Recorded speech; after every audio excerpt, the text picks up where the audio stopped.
Hey everybody, Cody here, and today what we're going to talk about is what the heck is RPE. So you may see this on the program and say, what exactly is this thing and this number? And it seems kind of confusing. It seems like it's 1 to 10 or something like that. So we're going to talk about it today and what exactly it means. Now, if you're getting started with lifting or running, RPE is more or less useless. You're kind of just doing things that you've really never done before, and this scale doesn't really apply.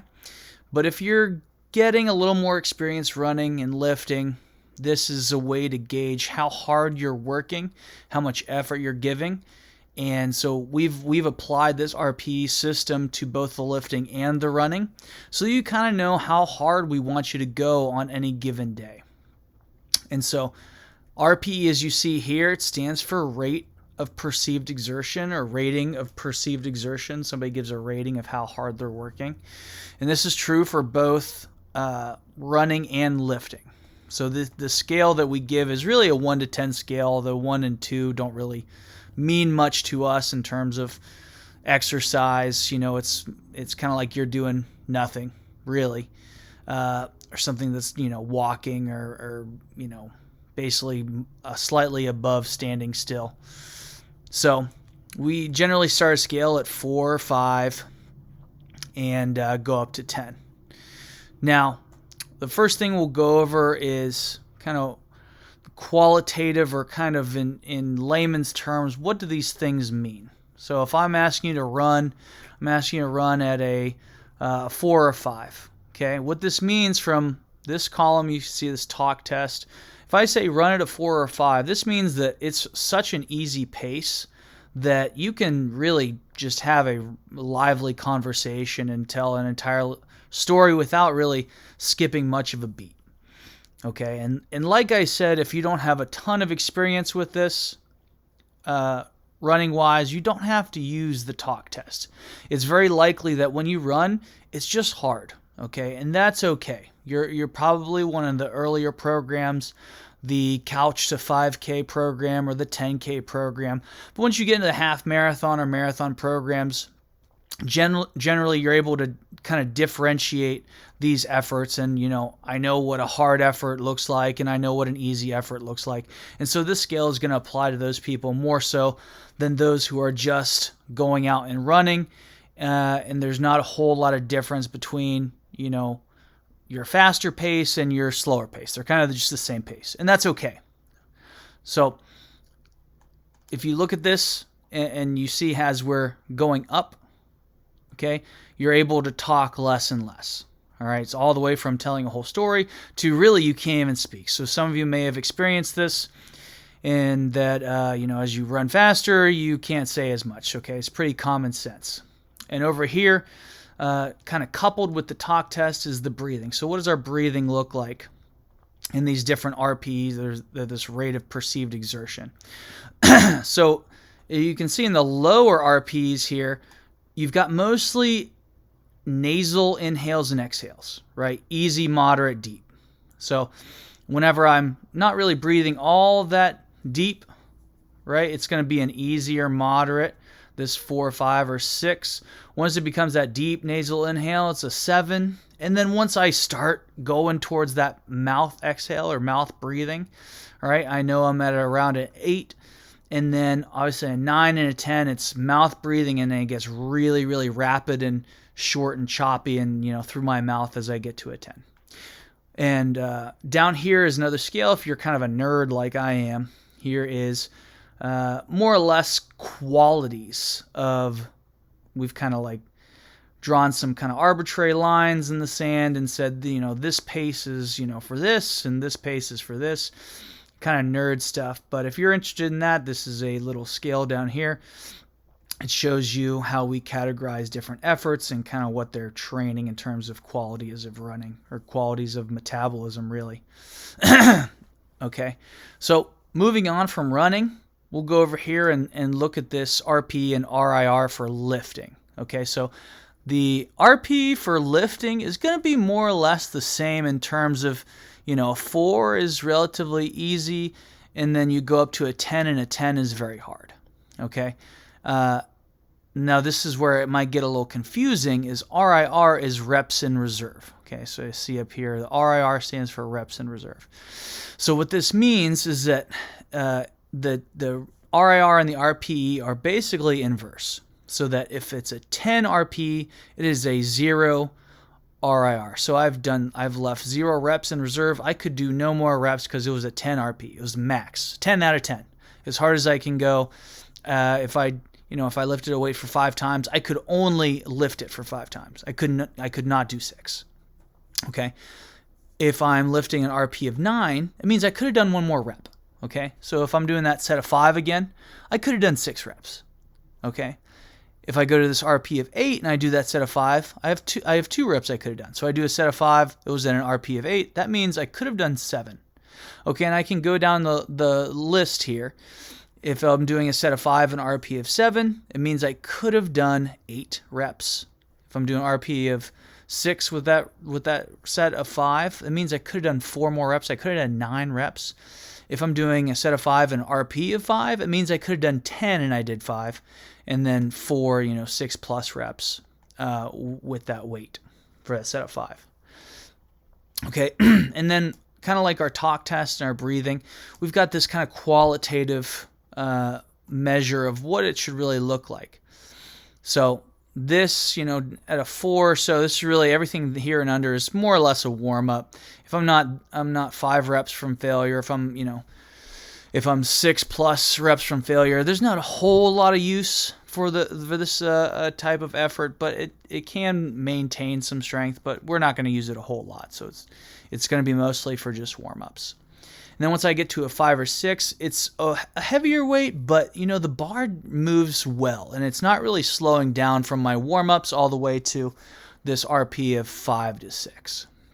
Okay, once I get to that 7, 8, I can see that this is when the bar starts to slow down. It doesn't have quite the pop that it did before, right? And I noticed that on the way up, on the concentric portion, I could see that it visibly starts to slow down. It doesn't have quite that snap and that get up that it did here, being a little bit farther from failure.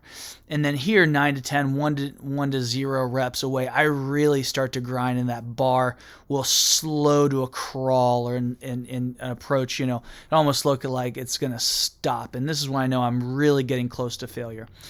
Now, like I said with the running, this is going to be mostly true for people who have not lifted a whole lot, or this will be true for people that have lifted a whole lot. If you have not lifted a whole lot, you may not even be able to get to this place where you're grinding and moving really slow.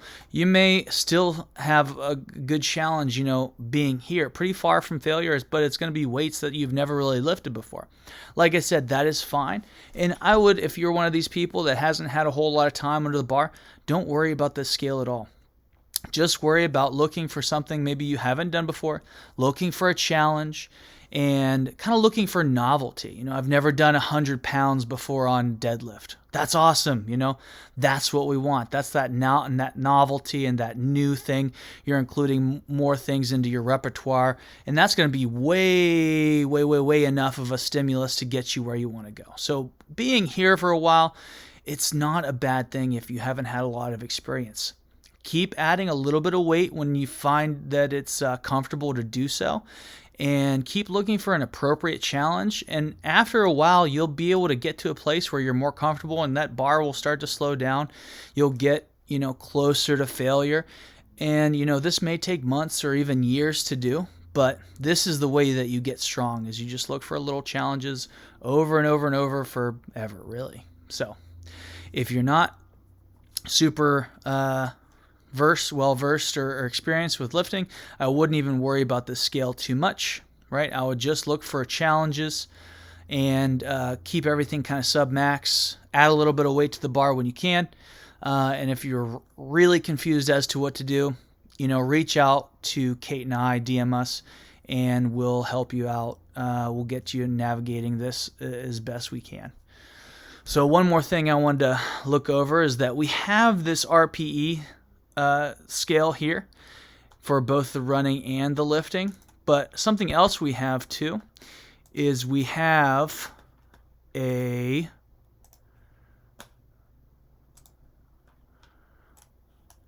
a actual paces for you for the running. Now, it gets a little bit complicated to do this with percentages and whatnot for lifting, and so we find that RPE is probably best for it's best for the lifting portion and not necessarily giving strict percentages.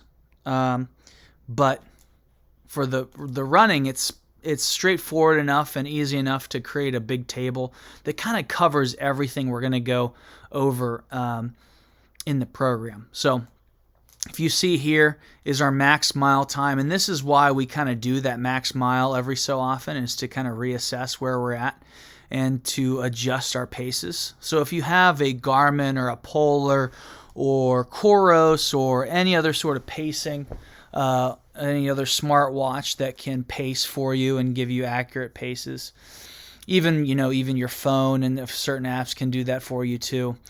If you want to kind of match up RPE with how fast you're supposed to be moving, what your pace should be on some of these runs. We also have this with the bike program and power meter readings for your different interval rides especially, but also long rides is giving you an RPE and then some sort of like objective power measure to go after. But for this, I'm just going to go over the running to give you an idea of kind of this is what RP5 will look like, 6, 7, 8, 9, 10. I can look at my mile pace and go, okay, here is my mile pace, and this is about mine right here. And then I can slide over and I see, what is, a shakeout for me. And then, this is going to be really easy. And this is about my really easy pace. I usually kind of just settle in without even thinking around a 10:30 or so. And then, my easy runs I do if I'm feeling really good and I can look down and I'll be, under 10 in the 940s or so. And so I can go all the way across and these are usually reserved for our intervals, and you can find that on the program. But I digress. What I really wanted to just show you was, you can pair the RPE. You can say, this is a 5 out of 10 because of where my breath is, and then you can also look at, what is my pace and see if this pace that you're moving at this RPE 5 is accurate.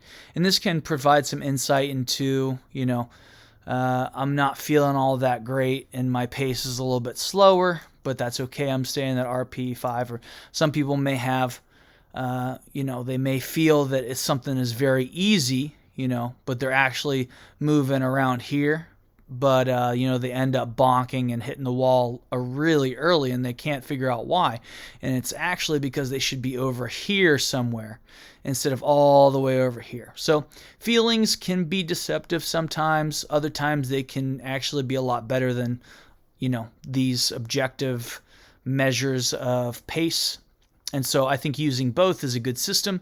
So reference the RPE chart, reference your pacing chart, and reference all of these materials we're giving you, and we'll try to give you as much as we can. But if you're still confused and you still need to talk to someone or need some guidance, please reach out to us.